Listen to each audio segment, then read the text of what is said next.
이번 둘째 시간에는 문화에 대한 이야기를 하고 나중에 위기에 대해서는 조금만 이야기를 하도록 하겠습니다. 문화에 대해서는 제가 지난달에 카자흐스탄하고 우즈베키스탄을 가서 중국 선교사들을 만났었는데 중국 선교사가 각각 한 10가정 정도 있더라고요.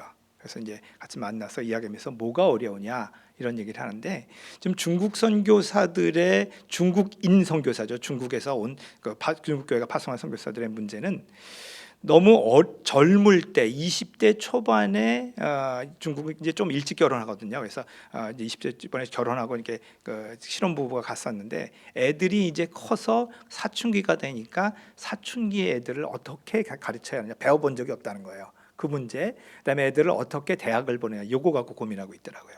또 두 번째는 사역을 돌파를 해야겠는데, 교회 개척 사역이든 뭐 신학교든 어떤 사역 돌파를 해야겠는데 이게 뜻대로 잘 안 됩니다. 한국 선교사들은 어떻게 이렇게 한국 선교사가 전 세계에서 그 교회 개척 사역은 최고입니다. 뭐 그건 자타공인을 합니다. 그래서 어떻게 잘하느냐. 그래서 그러면 나도 잘 모르니까 우리 선교사님 중에 모범적인 분들을 연결이 되니까 멘토로 스승님으로 모셔라. 그러면서 배워라 이렇게 했거든요. 자, 이 사역 돌파의 부분에서 여러 가지 좀 어려움이 있는데 중국 선교사들은 중국 선교사는 한국 선교사보다 훨씬 어렵더라고요. 그들이 이제 그 안정적인 신분을 가져야 비자를 얻을 수도 있고 그렇게 되는데, 또 한 가지는 뭐냐면 그 사람들이 자기 나라로 들어갈 때 너 카자흐스탄에서 3년 동안 뭐 했어? 그래서 네가 했던 기록을 다 가져와 봐. 이렇게 얘기를 한대요. 우리는 한국에 대해서는 걱정을 안 하거든요. 한국에 오면 아유 선교사님 고생하셨습니다 하는데 자기는 자기 나라에 들어가면서도 이렇게 조사를 받고 해야 된다. 또 한 가지는 이 우즈베키스탄에서 한국인 하면 다 이렇게 나오는데 중국인 하면 이렇게 이거는 아시겠지만 중국인 하면 일단 한 끈 밑으로 본다라는 거예요. 그래서 이 선교는 뭐냐면요, 특히 개척 사역은 우리가 가서 사람을 얻는 게 아니고 선교사에게 사람이 붙는 겁니다. 원래 그런 거예요. 전도가 원래 그런 거죠. 그래서 그 선교사를 보고 와, 저 선교사의 삶은 다르다. 저 선교사가 가진 모든 것을 내려놓고 하나님께 믿는 거 보면 그가 믿는 게 뭔가 있나 보다 하면서 붙는 거거든요. 그런 면으로 한국인에게는 뭐 민족적인 뭐 문화적인 이런 부분들이 있어서 한국인은 좋아해서 붙는 사람들이 많은데 우리 중국 사람한테는 붙질 않습니다. 이렇게 되는 거예요. 그래서 초기 멤버를 만드는 것이 상당히 어렵습니다. 이런 얘기를 하는 거거든요. 그런 면으로 한국 선교사들은 한국의 K컬처에 보이지 않게 덕을 많이 보고 있는 겁니다.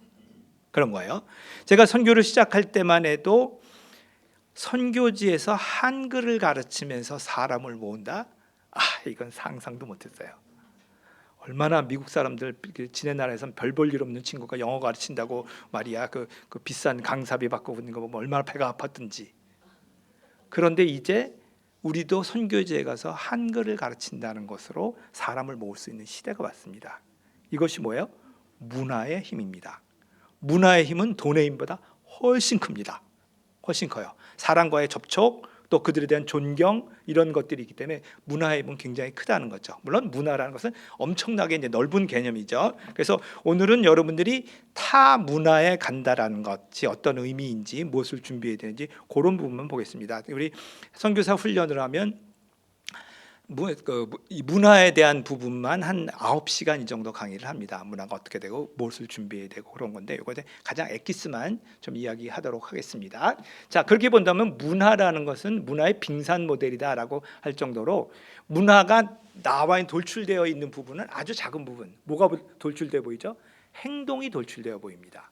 그렇지만 그 행동 뒤에는 그들의 문화, 그들의 어떤 세계관이 다 숨겨져 있는 것. 그러니까 선교사들은 어느 지역에 가서 그 나라 사람들을 이해하려면 그들이 왜 그렇게 행동하는 거. 그러니까 어떤 우리와는 다른 어떤 행동을 해. 그러면 그것에서 왜 저럴까라는 것에 대해서 배웁니다. 이제 문화 인류학 이런 얘기들을 하는데 그렇게 보는 거죠. 자, 그러면 중국 사람들이 모인 곳은 시끄럽다, 뭐 이런 얘기가 있죠. 근데 이제 중국 설날은 아주 비교가 아닙니다. 중국 설날에 이제 대도시는 자꾸 이제 금지시키고 있는데 설날 춘절에 시끄러운 폭죽을 터뜨리고 붉은색 봉투에 담아서 돈을 담아서 준다. 홍바오 이렇게 해서 그 주는 거죠. 왜 그럴까? 그 사람들이 저 사람들은 저런 습관이 있네, 재미있네 이렇게만 할 것이 아니라 왜 그럴까라는 것을 자꾸 심층적으로 들어가는 거예요. 자, 중국인에게 폭죽을 터뜨린다라는 것은 애군을 물리치고 행운을 갖다 준다라는 의미가, 이게 붉은색은 행운을 갖다 준다는 의미가 있습니다. 그러면 왜 우리나라는 그렇게 생각하던데 왜 유독 중국인들에게만 뭐 폭죽이나 그러니까 붉은색 그런 봉투를 사용할까? 그 세 번째, 거기에는 이러한 이런 설화가 있는데 그러니까 1, 2, 3년 2026년은 연이라는 귀신이 있대요. 그러니까 저도 가서 보니까 이게 글자 하나하나가 다 어떤 이게 배경이 있는데 연이라는 귀신이 있는데 이게 한 해 한 해를 다스리는 그런 귀신이 있는데 그 귀신이 세 가지를 무서워한답니다. 하나는 불꽃, 두 번째는 큰 소리, 세 번째는 붉은색을 무서워한답니다. 그러니까 한 해가 시작될 때 그 연이라는 귀신이 와서 우리를 어렵게 만드는데 걔를 물리쳐야 한 해의 애군이 떠나가고 행운이 온다라고 하는 거죠. 그러니까 시작할 때 빠바바바박 터뜨리고 물러가라 이렇게 되는 거죠. 그래서 붉은 봉투를 사용을 하고, 그래서 그러한 이제 믿음이 있는 거죠. 나중에 풍습화되긴 하지만 그렇게 되면서 그러한 연이라는 귀신이 우리의 삶을 이렇게 영향을 우리에게 이제 화복을 줄 수 있다는 거죠. 그러면 그것의 가장 근본적인 세계관은 뭐예요? 귀신이 기륭 화복을 주관할 수 있다라는 믿음인 거죠. 맞죠? 우리는 왜 그렇게 중국에 가더라도 그렇게 할 필요가 없습니까? 가장 근본적인 게 틀린 거예요. 가장 근본적으로 우리는 하나님께서 우리의 기름 화복을 주관하시지 귀신이 우리를 구원하지 못한다. 그러니까 뭐 그런 거 할 필요가 없어요. 재밌게 구경은 하지. 야, 저건 높이 올라간다. 뭐 이렇게 구경을 하지만 그것이 우리에게 아무 의미가 없는 거라는 거죠. 그럼 여러분들이 선교지에 가서 이해할 수 없는, 왜 저 사람들은 저렇게 인사를 할까? 왜 저 사람들은 저런 행동을 할까? 이런 것이 잘 연구를 해보면 그 뒤에 그들의 세계관이 다르다는 거예요.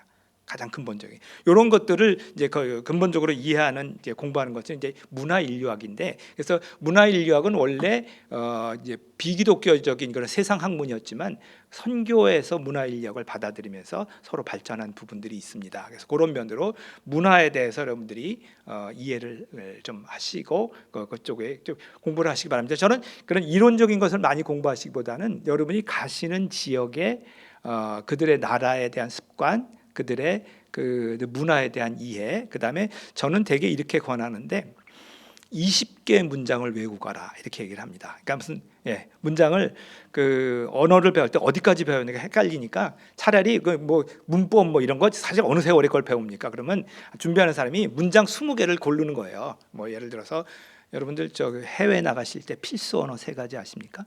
필수 문장 3가지. 첫째, 첫째는 안녕하세요보다 더 중요한 것은 감사합니다. 더 중요합니다. 감사합니다. 그래서 여러분이 뭐 시시에 뭐 땡큐 있겠죠. 두 번째는 얼마예요입니다. 얼마예요. 그것이 가장 많이 써야 하는 용어 중에 하나가 얼마예요. 셋째, 화장실이 어디입니까? 요 3가지를 포함해서 안 포함해도 됩니다. 그래서 20개 정도의 문장을 만들어서 그것을 외우거라 이렇게 얘기합니다. 자, 문화의 가장 핵심에는 언어가 있는데, 제가 지하철을 타다가 서양 사람이 이렇게 지도를 이렇게 보다가 저한테 물어봅니다. Where is City Hall? 이렇게 물어보면 저는 손가락을 가지고 There 이렇게 얘기합니다. 그렇게 얘기해요. 근데 그 사람이 떠듬거리면서 시청역이 어디 있습니까? 물어보면 데리고 갑니다. 왜요? 그 사람은 그것을 물어보기 위해서 노력을 한 사람인 거예요. 한국의 문화에 대한 존중을 한 사람인 거예요. 그래서 언어는 문화의 핵심이 언어에 있는데 언어를 잘함으로써 그 문화에 대한 존중을 하는 거예요. 이거의 모범은 예수님입니다. 예수님이 하늘에 계시면서 너희들 하늘의 언어를 배워라. 내가 말할 테니까 내 말을 들어라. 이렇게 하시지 않고 이 땅에 내려오셔서 가장 낮은 위치에서 오신 겁니다. 저희가 선교지에서 언어를 배울 때 힘들면 예수님을 생각을 하는데, 예수님이 언어를 배우실 때 말이 틀리신 적이 있을까요? 예수님이 딱 태어나시자마자 하셨을까요? 예수님이 걸음마를 배우실 때 넘어지신 적이 있을까요? 어떻게 생각하세요? 예수님은 태어나자마자 숑숑숑숑 걸어다니셨을까요? 예수님은 우리의 문화, 우리의 언어를 존중하셨기 때문에 틀리면서 또 부모에게 언어를 배우신 거예요. 그러면 하늘을 보좌를 버리시고 오신 예수님이 인간의 언어를 귀중히 여기셔서 배우셔서 그걸로 통화를 하셨는데 우리도 배워야 한다. AI가 아무리 이거 해도 우리는 언어를 배워서 그들의 그 언어를 그러니까 쓰면서 또 소통하리라 이렇게 하는 거예요. 언어. 자, 그래서 문화란 무엇이냐? 문화는 그 사람의 그러니까 심층에 있는 그런 것들이 문화인데 그 심층의 문화의 가장 핵심은 언어에 있다라는 거예요. 자, 그래서 이제 문화의 적응 부분 몇 가지만 얘기를 할게요. 문화를 적응하는 방법은 크게 두 가지가 있습니다. 하나는 enculturation이라 그러는데, 자, 한번 읽어볼까요? 시작. 자기 문화권에서 태어나 서서히 문화에 적응해 나가는 것입니다. 예를 들어서 어린아이가 엄마와 함께 그 문화권에 들어가는 거죠. 언어를 배우는 거죠. 이런 그 문화의 적응은 스트레스가 없든지 적든지 그렇습니다. 그렇게 되죠. 엄마한테 배우면서 틀리면서 이렇게 언어를 계속해서 배워나가죠. 문화를 배워나가죠. 그래서 이거는 엔컬트레이션 이렇게 하면 가장 좋겠는데 선교사는 대개 성인이 돼서 그 문화에 들어가서 그 문화와 언어를 익혀야 됩니다. 인터컬트레이션이라고 그러는데 이런 과정은 굉장히 어려운 과정을 겪습니다. 뚜껑을 열고 그 언어를 때려 넣어야 됩니다. 그리고 그들의 문화 하나하나를 배워나가야 되기 때문에 그렇게 되는 거죠. 그래서 그렇게 문화를 배우다가 실패하는 경우가 있습니다. 그러니까 예를 들어서 이제 문화가 여기 이제 그들의 문화가 있는데 우리가 이제 그 문화를 배우다가 이쪽에서 너무 문화를 많이 배워서 실패하는 경우가 있고 아주 현지화돼서 실패하는 경우가 있고 아주 문화를 표면적으로 잘 적응하지 못해서 나오는 실패가 있습니다. 자, 이런 드문 얘기지만 문화에 너무 많이 적응하는 경우가 뭐냐면 이제 우리가 복음을 설명하면서 그 문화와 융합을 시켜줘야 되는데 너무 지나치게 융합을 시켜줘서 그냥 다종교화 이렇게 그런 되는 경우가 있습니다. 그런 신학에서 배울 문제니까 이렇게 하시고 또 반대로 그것보다는 훨씬 더 많은 문제가 내 문화를 버리지 못하고 이렇게 보면서 쟤들은 왜 이래 이렇게 하는 것이 문화의 실패죠. 근데 대부분 그런 경우를 자문화 우선주의, 에스노센트럴리즘이라 그러는데 한국인들에게도 자문화 우선주의가 있습니까? 있습니다. 우리도 그 단일 민족으로 전 세계에서 5천만 되는 나라가 단일 민족인 나라가 크지 않거든요. 그렇게 단일 민족으로 살았기 때문에 우리도 이렇게 한국이 최고야라는 것을 계속 어느 나라나 다 그렇게 배우고 있어요. 가면서 이런 것들을 잘 해야 되는데 그래서 우리가 최고야 이렇게 얘기를 하거든요. 제가 이제 중국에서 있으면서 젊은이들하고 이제 얘기를 많이 하니까 우리 이제 단기 팀이 오면 교육도 시키는데 그 주제로 떠올려서는 안 되는 대화의 주제로 떠올려서는 안 되는 두 가지 주제가 있습니다. 하나는 대만 문제를 떠올리지 마라. 우리는 대만 문제를 중국인이 생각하는 만큼 절대로 생각할 수 없다. 그다음에 나 잘 몰라라고 대화에 떠올리지 마라. 둘째 대화에 떠오르지 말아야 될 건 축구입니다. 지금은 좀 난데 옛날에는 공한증이라고 해서 한국한테 축구를 몇십 번 졌거든요. 그런데 이제 축구 얘기를 떠올리다 중국은 축구에 대한 열기가 한국보다 더해요. 한국은 야구랑 반분되는데 그 축구에 대한 열기가 대단한데 한국한테 맨날 지니까 늘 열받거든요. 그러다 축구 얘기가 떠오르면 한국한테 계속 지는데 그러면 저는 이렇게 떠올리면 그렇게 얘기합니다. 에이, 내가 생각하기에 한국하고 중국의 축구 수준은 비슷한데 그냥 운이 좋았을 뿐이야. 이렇게 얘기를 합니다. 그러면 그때부터 지네 나라 축구를 까기 시작합니다. 그거 누구 월급만 많이 받지 누구 이렇게 얘기합니다. 근데 내가 만약에 에이 중국하고 한국 어떻게 축구 수준을 비교하나 그 수준이 틀리지 이렇게 얘기하면 한국은 뭐가 잘나고 이렇게 됩니다. 그렇게 되거든요. 그렇기 때문에 문화에 대해서는 철저하게 존중하고 모르는 건 모른다고 그러고 그렇게 하셔야 됩니다. 그래서 문화에 대한 얘기들을 많이 하시는데 그런 주의사항들이 좀 필요하죠. 가장 좋은 문화의 적응 부분은 이런 문화에 대한 이야기도 다 선교사 중심으로 되어 있기 때문에 여러분이 단기적으로 선교에 동참하는 것은 좀 자료 찾기가 쉽지 않거든요. 선교사가 가장 확실한 방법은 정체성을 잃지 않은 동질화. 자, 같이 한번 읽어보세요. 시작. 정체성을 잃지 않은 동질화. 마치 그들과 그 의사소통하고 그들의 문화에 함께하지만 자신의 정체성은 잃지 않는 겁니다. 예를 들어서 우리가 그 무슬림권에 가서 무슬림들의 그 이제 문화가 가장 많이 그 어려운 볼 수 있는 게, 제가 이제 선교사로 가면 제일 먼저 장례식하고 결혼식을 가보라 그럽니다. 그 두 가지의 문화가 가장 많이 이게 담겨 있거든요. 그러면 가서 장례식에 그들과 함께 가면 이해 못하는 투성이겠죠. 왜 그럴까? 저건 또 뭐지? 이해 못하는 그런 거 투성이겠죠. 그러면 이제 점점 그래서 이해를 한다고 내가 그들과 같이 되는 겁니까? 아닌 거죠. 나에 대한 정체성, 그리스도인의 정체성, 한국인의 정체성 그대로 가지고 있습니다. 하지만 내가 그들과 함께 행동할 때, 그들과 탈 때 전혀 문제없이 같이 대화하고 같이 동일할 수 있는 겁니다. 그에 대한 가장 확실한 예는 예수님입니다. 예수님은 역사상 문화 충격이 가장 심했던 분이거든요. 우리는 한국에서 미얀마로 가지만 국민소득, 문화랑 한국이 국민소득이 한 20배 정도 차이 납니다. 그런 나라에 가지만 예수님은 천국에서 마국간에 오셨어요. 문화 충격이 엄청났거든요. 그렇지만 예수님은 이 땅에 계시면서 하나님의 정체성을 절대 잃지 않으셨고, 그러나 사람들과 동일하게 교제하시고 동일하게 식사하시고 하셨거든요.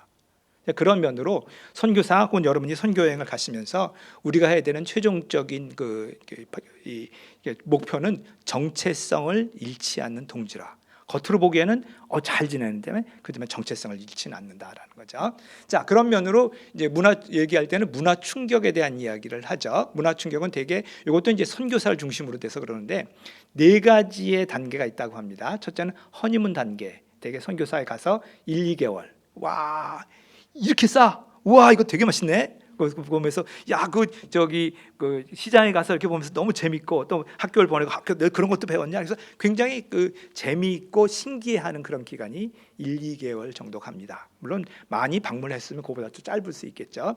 두 번째는 현실적이고 공격적인 단계가 됩니다. 그것이 하나하나가 뭔가 불편한 거야. 그런데 우리가 원하는 왜 이게 지저분해? 이게 지저분해. 왜 이렇게 늦게까지 애들을 붙들어놓고 있는 거야? 그런 이해하지 못하는 거, 우리에게 불편한 것들이 자꾸 보입니다. 그래서 투덜거리고 왜 그래 왜라는 말이 많이 나오면 그게 이제 그렇게 된다는 얘기인 거예요. 그래서 공격적인 단계가 되고, 세 번째는 타협과 동화의 단계입니다. 이게 딱 무자르시 6개월 이렇게 되는 것이 아니지만 빨리 올 수도 있고 늦게 올 수도 있고 여유 있게 지나가는 분들도 있고 그렇지만, 그때 되면 그래 내가 선교사로 왔지. 그때 우리 문화 충격 때 얘기하는 1번이 그거예요. 예수님을 기억하라. 예수님 문화 충격을 가장 많이 받으신 예수님을 기억하라. 그러면서 우리가 동질성을 잃지 않으면서 그들과 동화된다. 그리고 또 한 가지는 언어를 빨리 하면 할수록 문화 충격이 적어진다는 거예요. 그러니까 이해 못하는 것들이 적어지는 거죠. 그래서 자꾸 타협과 동화하면서 이제 그들처럼 됩니다. 그리고 나서 네 번째 적응 단계가 됩니다. 제가 선교 WMTC에 있으면서 훈련하는 그 과정 중에 하나가 은퇴를 5년 앞둔 분에 대한 훈련입니다. 그분들은 30년, 40년을 외국에 사셨기 때문에 한국에 오는 게 두려운 분들입니다. 네, 저는 뭐 그렇게까지 길게 있지는 않았는데 한 10년쯤 있다가 한국에 한번 왔더니 이명박 대통령인지 시장 때인가 버스 번호를 다 바꿔놨더라고요. 나 우리 집에 가야겠는데 몇 번을 타야 되는지를 모르는 거예요. 그때 뭐 핸드폰 시대도 아니고. 그러니까 그런 일이 벌어지거든요. 그러면 굉장히 나의 조국이 낯선 곳으로 여겨집니다. 그런데 30년, 40년을 그렇게 사신 분들이 있으면 한국에 돌아오는 것들이 굉장히 두려운 일이거든요. 그것을 준비시키는 훈련이 있을 정도로 이제 적응이 된 거죠. 그런 선교사가 좋습니다. 그런데 그 밑에 노란 글씨를 한번 읽어볼게요. 시작. 단기 선교 여행은 허니문 단계에 있다가 돌아오게 됩니다. 그렇기 때문에 이 과정을 다 겪지는 않죠. 그래서 여러분들이 나는 그런 거 없던데, 이게 아니에요. 우리는 허니문 기간에 돌아오는 거예요. 그래서 신기하고 그냥 그런 기간들을 잘 유지하시고, 그다음에 선교사님들이 무엇 때문에 힘들어하시는가 이런 것들을 좀 잘 이해를 하시고 보시길 바랍니다. 잠깐요. 그래요. 그래서 선교 여행에 있어서 문화에 대한 어떤 주의사항 이 부분은 제가 AI 도움을 좀 얻었습니다. 그래서 그 어떤 걸 해야 돼 그랬더니 1, 2, 3, 4 이렇게 나오서 제 얘기를 좀 추가시켜. 요즘은 그래요. 왜냐면 이런 강의가 흔치가 않거든요. 그래서 자료가 거의 없더라고요. 네, 그래서 우리 한번 보죠. 단기 성형 갔을 때 문화에 대한 존중, 이해, 그다음에 그 주의. 자, 1번 복장과 외모, 신체 노출주의를 해야 돼. 제가 얘기를 할게요. 보수적인 그런 나라, 그런 문화권에 가면 신체 노출을 꺼리는 문화권들이 많이 있죠. 네, 그럴 때 그 민소매, 뭐 반바지 이런 것들 곤란합니다. 요즘 그 서울에서는 나가면 패딩부터 반팔까지 있죠. 요즘 그런 시대죠. 그러니까 가서 이제 여러 나라들에 있는데 그런 것들 가서 어떤 복장인지 가시기 전에 거기서는 예배 때 혹은 우리가 일반 외출할 때 어떤 복장을 입어야 합니까라는 것을 물어보시고 필요하다면 뭐 이거까지 두르시길 바랍니다. 그다음에 단정한 차림, 현지인들에게 존중을 표하는 단정한 복장을 준비해. 약간 보수적으로 가면 됩니다. 내가 잘 모르겠다 그러면 과감하게보다는 좀 더 보수적으로 가는 것이 좋습니다. 자, 두 번째, 행동 및 태도, 현지 문화를 존중하십시오. 존중해서 현지 선교사의 조언을 이렇게 따르시고 일반적으로 현지 예절을 준수하시는데 식사 예절, 인사법, 대화 방식 등 현지 관습에 대해서 사전 교육을 하십시오. 그러니까 그 인사법 같은 게 그 금기 사항들, 절대 머리를 만지면 안 된다, 절대 접촉을 하면 안 된다, 이런 것들이 있을 수 있으니까 그런 것들은 제가 여기서 얘기할 수가 없죠. 여러분들이 가는 나라에 대해서 어느 한 분이 집중적으로 준비를 하세요.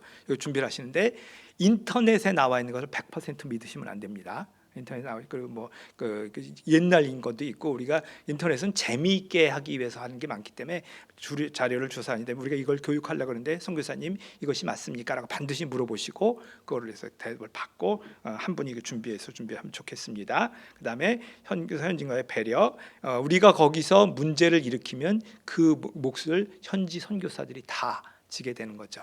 그래서 좀 문제가 생겼던 그 모 선교 단체들이 자기는 공격적으로 선교를 한다라고 하지만 그렇게 공격적으로 선교를 하고 가면 그 수습을 다 거기 현지 선교사 심지어는 추방되는 경우까지 생기니까 그런 것들을 뭐 보수적으로 이렇게 저는 그 선교팀이 와서 좀 더 이렇게 그 활발하게 하길 바라는데 그럼에도 불구하고 넘지 말아야 되는 어떤 선이 있는 거죠.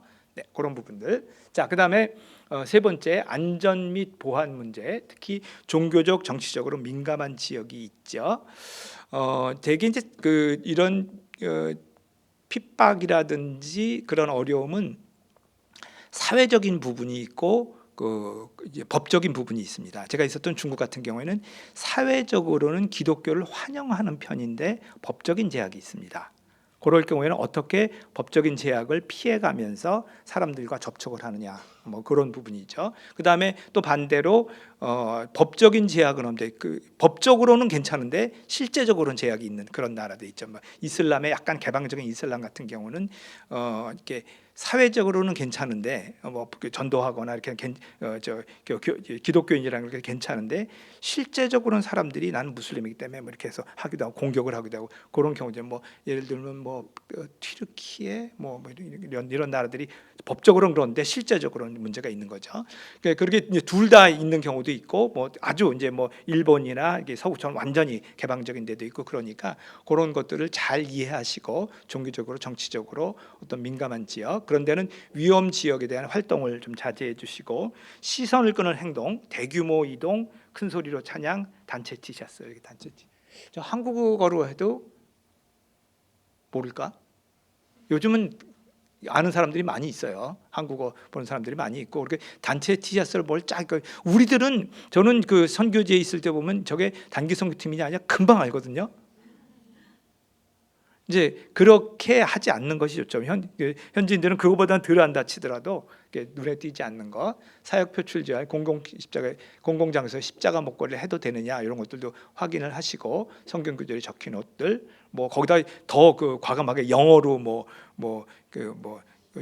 존 16 뭐 이렇게 쓰는 데도 있고 뭐 God loves 이렇게 하는 데도 있고 뭐 그런 것들 조심하시고 혹시 방문 목적을 표현할 그런 때가 있으면 난 트립이다 그냥 여행 왔다라고 이렇게 하시는 것 이렇게 하시는 거 좋죠. 그다음에 네 번째 문화 사역에 대한 접근 방법, 문화 매체들, 요즘은 한국 문화가 굉장히 잘 발달되어 있기 때문에 여러분 어떤 면으로는요, 모든 복음은 다 문화라는 매체에 실어서 가는 겁니다. 맞죠? 아무리 직접적으로 내가 복음을 전한다 할지라도 최소한 그 나라 언어로 전해서 가잖아요. 그리고 뭐 처음에 접근할 때 무슨 이야기를 한다든지 다 문화에 접근을 합니다. 근데 어떤 문화에 잘 실느냐, 이것이 이제 지혜인 거죠. 그런 면으로 그들이 잘 받아들일 수 있는 도구, 뭐 어떤 것에 좀 거부하는 것이 있는지 이런 것들을 좀 하시고, 우월감을 배제, 배움의 자세.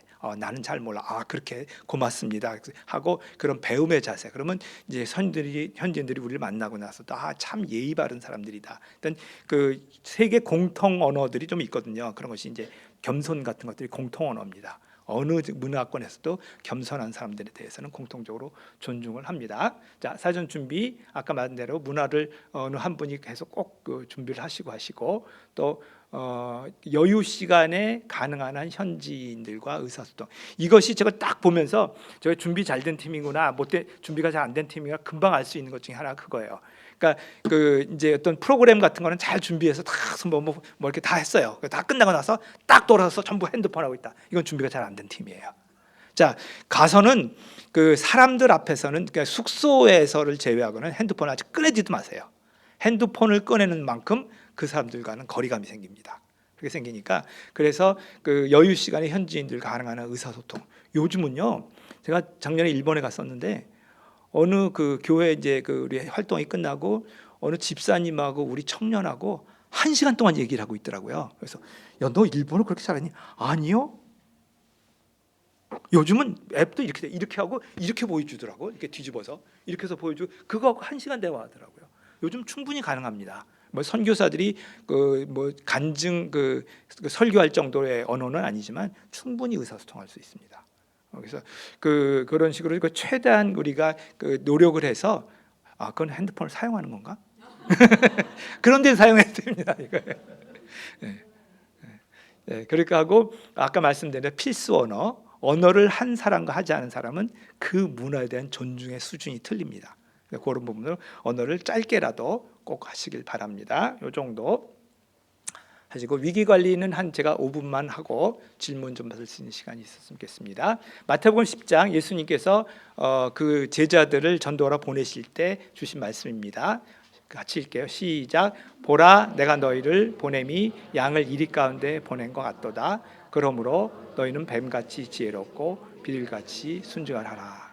예수님께서도 3년이나 같이, 물론 3년 그때 보내시진 않았지만 보낸 제자들을 보내면서 걱정이 많으셨어요. 그래서 뭐라고 말씀하셨어요? 보라, 내가 너희를 보내는 것이 양을 이리 가운데 보내는 것 같다. 그러므로 너희는 뱀같이 지혜롭고 비둘기같이 순결하라. 이렇게 말씀하신 거거든요. 그런 면으로 우리가 가는 이 여행이 그렇게 그냥 쉽게 가는 그러한 것이 아니고 영적 전투라는 것들을 꼭 인정을 잊지 마시기 바랍니다.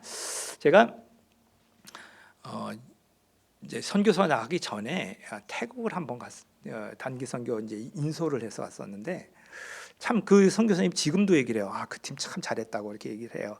근데 우리가 이제 전도 집회를 했는데, 전도 집회를 한 3-40명 초청해서 전도 집회하는데 그렇게 초청된 적이 없다고 하면서 너무 좋아하시더라고. 근데 그 전날 우리가 영적 전투니까 전도 집회를 해서 복음을 전해야 되니까 기도하자. 그래서 제가 불침번 전도를 불침번 기도를 제안했어요. 그래서 밤새 1시간씩 이제 기도를 합니다. 제가 이제 인솔자니까 제일 어려운 시간 2시에서 3시라고 이렇게 해서 딱 기도 시간이 있었는데, 그래서 올라가서 이제 기도 방을 마련해 주셔서 선교사님이 이제 거기서 기도를 하는데 2시에서 깨워서 선교사님 시간이에요. 그래서 이제 올라갔어요.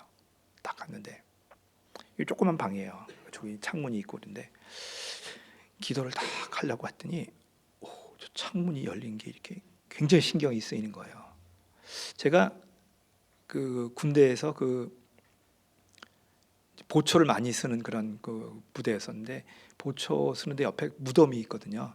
그러면 이제 보초를 2명이 서요. 하나는 고참이 서, 하나는 이제 쫄병이 쓰는데, 고참은 무덤에서 기대서 자요. 야, 누가 오면 얘기해라. 그래서 무덤에서 기대서 한 1년 자면요, 세상에 겁나는 게 없습니다. 아이고 죄송합니다. 그렇게 자거든요. 이거 군사 비밀인데 그렇게 해서 이제 이런 뭐 귀신 뭐 밤에 혼자 다니는 하나도 겁 안 나거든요. 근데 그날은 기도하러 올라왔는데 그렇게 겁나는 거예요. 겁이 난다고 보다 뭐 기도가 잘 안 돼. 이렇게 조용히 가서 문 이렇게 닫고 다시 돌아와서 기도하려고 하는데, 제가 원래 이제 1시간 기도하다 그러면 처음부터까지 기도만 하는 그런 편인데 안 되겠다. 밑에서 깨든 안 깨든 주님과 담대히 나아가 막 찬양하고 기도할 마음이 있으니까 기도. 그래서 여기는 기도가 좀 틀리네, 이런 걸 좀 느꼈거든요. 물론 선교지에서도 하나님이 일하신다라는 그런 것들을 많이 느끼는데, 그런 면으로 여러분들이 가시는 것이 영적 전투라는 것을 잊지 마시기 바랍니다. 그래서 우리가 가는 길에 사단이 굉장히 많이 방해를 합니다. 그래서 우리의 예상대로 되지 않는 그런 일이 있는데, 그걸 이제 위기라 그러죠. 예상대로 되지 않는 일입니다. 위기는 무엇이냐? 같이 읽어보죠. 시작. 어떤 일이 그 진행 과정에서 급작스럽게 악화된 상황 혹은 파국을 맞을 만한 위험한 고비, 두 가지인데, 예상대로 되지 않는 갑작스러운 변화, 또 한 가지는 잘못되면 큰 문제가 생길 수 있는 그런 문제들을 위기라고 합니다. 그래서 위기, 선교 여행 중에 나갈 수 있는 위기, 이건 시간이 없으니까 저는 1, 2, 3, 4, 5급 정도를 보는데, 5급은 자, 우리 같이 한번 읽어보죠. 시작. 비행기 지연, 배탈, 감기, 가벼운 분실, 팀원 갈등, 이 정도가 위기입니다. 이것 때문에 돌아오지는 않겠죠. 그다음에 4급 정도. 시작. 일행과 헤어짐, 소매치기, 병원 갈 만한 병, 그다음에 물건 분실. 요 정도 되면 이거 우리 일정을 변경해야 되나, 이런 고민들이 생기죠. 자, 이게 그렇지만 이런 일들은 쉽게 나타납니다. 3급 정도 되면 시작. 공금 분실, 장비의 손망실, 교통사고, 여권 분실. 요 정도 생기면은 일정이 제대로 안 됩니다. 자, 여권 분실, 그분은 같이 못 옵니다. 대부분 아주 그냥 한국 대사관에서 원활하게 된 데가 있는데, 여러분이 갔는데 대사관이 영사관이 없을 수도 있고, 그렇게 되면 대부분 여권이 분실됐으면 그분은 같이 못 온다고 생각해야 돼요. 그러니까 이제 문제가 생기죠. 자, 그보다 좀 더 심각한 문제입니다. 시작. 부상, 입원, 주변의 신고, 전염병, 행방불명. 이쯤 됐으면 한 하루쯤 됐는데 못 찾았다. 이런 일들은 자주는 안 일어나지만 일어날 가능성은 있는 거죠. 저쯤 되면 한 3급, 2급, 1급 정도는 인솔자만 준비하면 됩니다. 여러분들이 이거 머리에 염두에 두면 안 가 이렇게 되니까, 1급 정도는 뭐 우리나라 역사상 한두 번 일어날까 말까 한 정도의 일입니다. 자, 시작.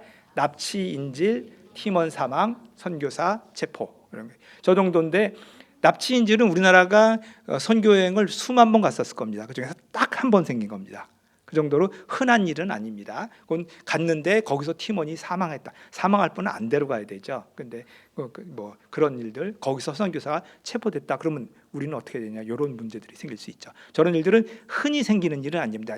우리나라 10년에 한 번이나 생길까 말까 한 일이긴 하지만, 그러니까 인솔자는 뭐 저런 것까지 다 대비할 수는 없겠지만, 그러나 이런 일이 있을 수 있다라는 것, 여러분이 그렇게 위험한 데 가는 겁니다. 선교 인솔자는요, 이런 선교팀 인솔자는 처음에는 준비 많이 하고 뭐 어떻게 하고 이렇게 기도하고 하죠. 전날 되면 기도 제목이 딱 한 가지로 줄어듭니다. 주님, 우리가 무사히 돌아올 수 있게 해주십시오. 기도 제목이 한 가지로 답니다. 인솔자의 책임은 그만큼 무겁습니다. 결국은 이 팀이 다 한국으로 무사히 돌아올 수 있게 해주십시오라는 그게 되는 거죠. 네, 위기에는 요 위기에 대한 그 얘기가 이런 이제 학문적으로 있는데, 위기의 3요소, 위기를 당하는 이유는 위험 요인, 그다음에 취약성, 노출이 많이 됐기 때문에 위기가 생기는 겁니다. 그러니까 어떤 위험한 곳에 간 거죠. 위험 요인 속에 들어간 겁니다. 여러분이 단기 선교를 간다는 건 한국보다는 더한 위험 요인 속으로 들어간 겁니다. 근데 여러분들 중에서 중학생이 있고 70 노인이 있다. 그러면 취약성이 높습니다.